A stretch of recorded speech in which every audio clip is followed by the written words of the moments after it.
50 years ago, Dubai was little more than a desert trading town. Today, it is one of the richest and most futuristic cities on Earth, a city of skyscrapers, luxury hotels, artificial islands, and the tallest building ever constructed by humans. But here's the surprising part. Dubai's success was not built mainly on oil. In fact, oil now contributes only a small part of its economy. So how did a desert city, with almost no natural advantages, become a global business empire? And why are millions of people from around the world moving there? Today, Dubai looks like a city from the future, but life here was once incredibly difficult. Before oil, Dubai survived through fishing, pearl diving, and trade. The climate was harsh, water was scarce, and the surrounding desert offered very little agriculture. Then in the 1960s, oil was discovered. But there was a problem. Dubai's oil reserves were relatively small compared to its neighbors. The leadership quickly realized something important. Oil alone would not secure Dubai's future. So instead of depending entirely on oil, Dubai decided to reinvent itself. Dubai's greatest advantage was geography. The city sits between Europe, Asia, and Africa, almost perfectly positioned along global trade routes. Within just a few hours of flight, businesses in Dubai can access billions of consumers. Dubai understood something many countries still struggle to understand.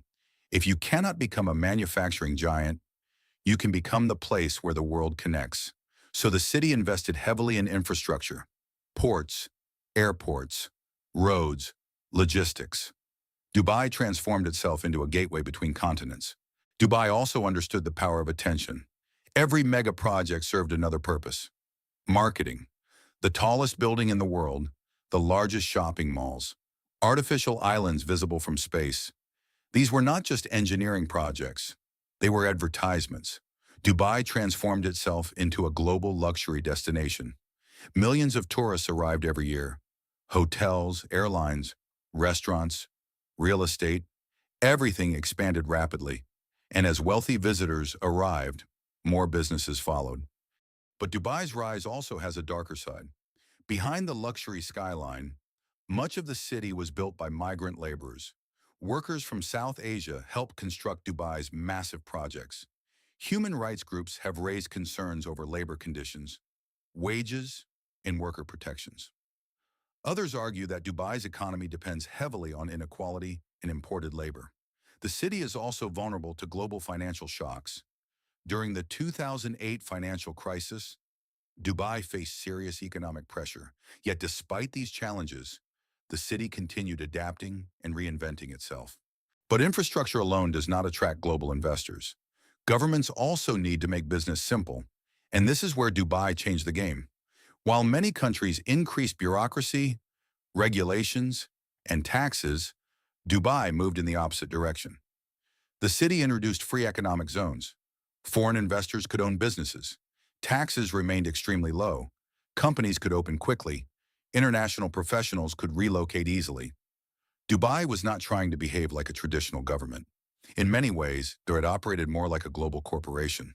Dubai's story is not simply about oil or luxury. It is a story about strategy, a city that understood trade, infrastructure, branding, and global business earlier than many others. Dubai realized something very important about the modern world. Cities no longer compete only with countries. They compete with other cities for talent, investment, tourism, and attention. And whether people admire Dubai or criticize it, one thing is undeniable. Few cities in modern history have transformed themselves as dramatically or as quickly.